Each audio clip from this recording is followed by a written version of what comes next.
Yes, what a beautiful story that you shared with us, and the great time you spent at Vaal University of Technology. I'm sure the Annie and them, Priscilla, Edwin, and Lena, Vina, and the rest. Who have I left? The is that Principal? No. Yeah, I'm sure they will be very proud to hear your conversations and their mentioning of the role they played in your life. Now, how do you come into contact with the Northwest University? You see, after Vaal University of Technology, I got an opportunity to work for the Mine Health and Safety Council. Oh, you didn't go straight to Northwest University? No. I had a contract with the Northwest Mine Health and Safety Council. They are in Woodmead, ne? Yeah, that was my home there. Is it? See, That's what? That's another interesting life about me with the Mine Health and Safety Council. That's where I met my friend and my former boss, Umasanda Peter. Yes. See, that was one fascinating woman I've ever met. She always saw the best in me. She wanted to expose me. And we worked together because we were the only two in communication department there. It was quite so interesting.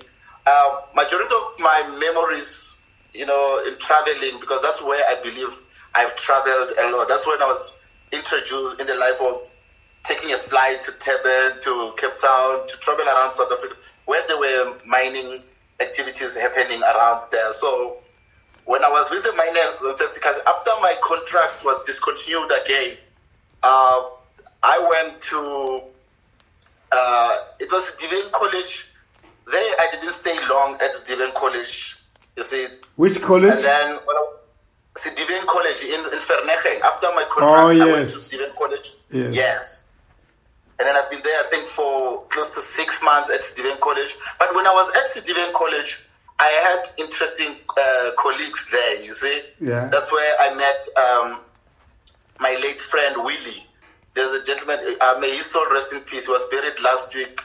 May his soul rest in peace. So when we were there in the office with Willie always complained to me, say, "Pro, I always apply for Northwest University, you see, and they're not calling me for interviews." So I'm like, what do they do there? Because I never thought I'd go back to the university. And then I took time to go to Northwest University for the first time through my friend who was always saying he's applying and applying and applying. He's not getting a job. One day I'm there, I see an opportunity there to be an alumni practitioner. Because I had a background of the college and the university at Vaal LVT, I said, let me apply for this. I can work better with the students. I have the experience, and my history in the university is very profound. So I applied for the position, of which it was very interesting. Then I went to the interview, and then I did not get the position. You see, I was so hurt. But I had a good interview. I remember telling my friend Thokozan, that interview, it was exactly close to what I was doing at the Mine Health and Safety Council. I enjoyed it, you see, but I didn't get that position. And then after some weeks, there was the space for the one I'm currently the Senior Stakeholder Relations Officer, and then I applied for it. I got the job, and from day one until today, I don't regret to be part of the university. I don't regret conversing, traveling, networking. So because my job, in most cases, I deal with stakeholders of the university. I do, like my job description, I do business dinners for the Vice Chancellor in Cape Town, in Durban, Pretoria, Johannesburg, Vaal, Vanderbilt Park, Potchefstroom, and Mafikeng. I do business dinner there. Meaning I have an opportunity to interact again with the big people in the world. business people. And because of my background and what Alpheus Vina Maposa used to teach me, so his teachings now came back in another level, whereby I'm working with fragile, I call them fragile stakeholders, business people, you see, because we need them as the university. So, and everything to me, it's a walk in the park. I know how to communicate with them. I know how to convert, everything I've learned in the past. So for now, it's just to lament all the knowledge I've had and also have an opportunity to organize, we call them industry workshops and dinners. Industry workshops and dinners, we invite companies which employ our students. We come and sit together and then we build relationships. So as you can see, starting from day one, when I started my career, I was always working with people who are influential. I'm always in a space of people who makes decisions. And the knowledge that I've gained and the one I'm still learning now, it makes me a better person. It improved my confidence, my character, my attitude towards different things. So this is me. This is how I get to know the Northwest University through my friend, you see, who said to me. What was Willie's surname? No, the son's name, I forgot it, but he was in the communications department of Sildiveng College, ne? Yeah, Willie, what was happening is it was just a contract with Willie there. We were there. We paid by the seater because we wanted to survive by that time. So my friend was also, yes, he was there. So it's one of the interesting guys, through him, may his soul rest in peace, through him, I have learned that, you know what, he had the right attitude in life. He always knew what he wanted.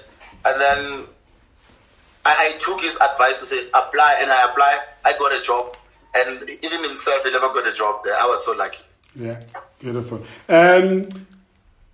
If somebody was to ask you to step outside yourself and look at yourself, yeah, and then write the story on the personality of Progress Mpangane that makes him so successful as a senior stakeholder relations officer at the Northwest University, what will be the key themes around that personality that you will put forward?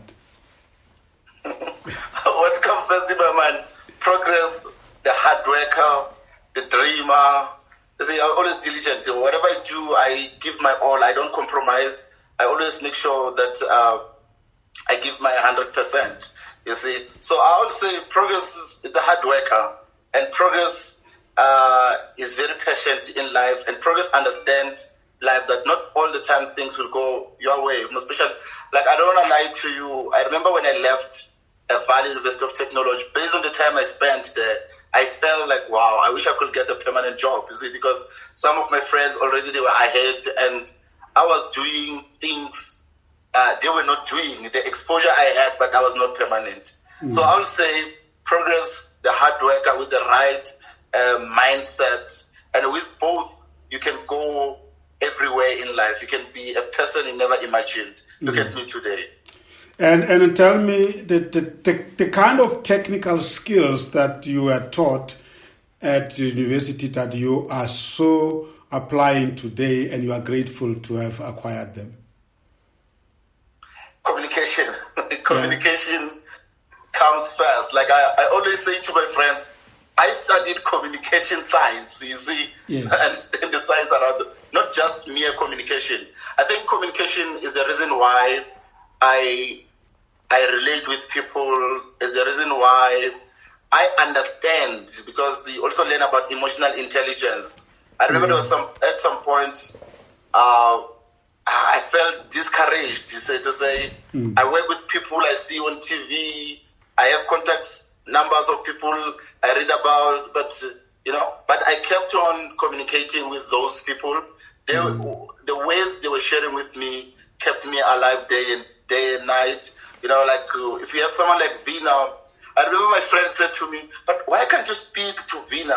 There was a point like, why can't you speak to Vina to organize a job there? You see, I said, when time is right, I will find the job. But you don't understand the benefits. I'm benefiting just being around the guys, the conversation, they keep me strong. So I think like if I was impatient in life, I should have missed opportunities like this, for example, in life. I would have told you, say, but why can't you organize me something in Motorola and something like that? Just because you were there and so forth. But I always valued friendship above all. To say your friends, they must know what you want in life, and your friends, they know your struggle. So when time is right, they will assist you. So I always had that in mind. But the greatest skill that set me aside, I think, is my communication abilities.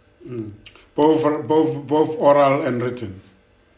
Yeah, both oral and written. Remember, in our field, you must be able to write too, and you must always, and verbal too. It's very important. And what is your communication style? If I might go deeper a little bit into your profession. Simplicity, it's always the best. Remember, we are always encouraged, know your audience. So you cannot be using bombastic words or try to be too unique in your conversation. Just simplicity, get the message across. Remember, we are the vehicle of the communication. You see, we must take the message across all the time, you see. So I don't value style per se, but as much as others, they say I'm unique and so, but simplicity is always number one. And are you visible in the community of professionals, of communication professionals, and what structures are you participating in? To be honest, not yet because of the responsibility I have, but I'm creating network, because you go to places, especially now, you meet people who want you to be part of their groups or professional organization, and I'm always available because I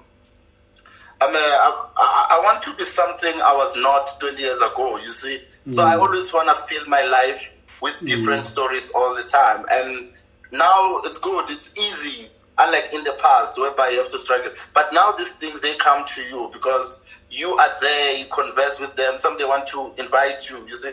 Like you meet different guys. Like one guy was saying to me, what can I do? I think we met in one of the business dinners. He said, I want to bring George Ware in South Africa as part of the clinical and everything. You see such opportunities, like if I'm 100% interested, automatically you're there. So now I have an opportunity to other opportunities, to put it like that. Yes. Often we are good at finding jobs, dream jobs, but we are horrible at studying in those jobs. So what difficulties did you experience whenever you join a new organization? I mean, I hate day one at the new job. And what has been your experience? Maybe I can start by like one interesting one. My boss, like especially the Mine Health and Safety Council, you see. Yes. While I was in the university, remember I was very active. And then she said to me, I read about you in the newspaper, you see. Because by that time, I read about you in the newspaper. So the expectation, because some people, in their first day, when they see their boss, they have attention. So my boss was just waiting for me to settle down and tell me interesting stories, to say, I knew you, I saw you there, and so forth, but I didn't know you in person, you see. And my first day, like especially because we first meet the HR people, you see, I had interesting guys like Victor at the Mine Health and Safety Council always made it easy. You see, first day, I remember he walked us to where we can get food and everything. So I think I didn't have difficult. First day, I was treated okay. Even at VUT, remember I had the influence. I had Annie. Annie also made it easy for me to say, this is how we do things and all these things. I had Lena, was a PA to Vina, you see. Yes. She always taught me to say, this is how Vina operates. So that's why maybe our friendship lasted longer, because she taught me and she also gave me the background to say, I've worked with Vina for this long. And working with Vina, have a time, you see, and have a phone with a camera, all is well, you see, because he wants to know. And it was so easy, even though sometimes he's not attending the event, but I will send him pictures. This is where we are. One interesting story that comes to mind about that, how I learned or how I didn't struggle on my first. Like, I remember I took a picture with Dr. John C. Maxwell, and it was me and him without the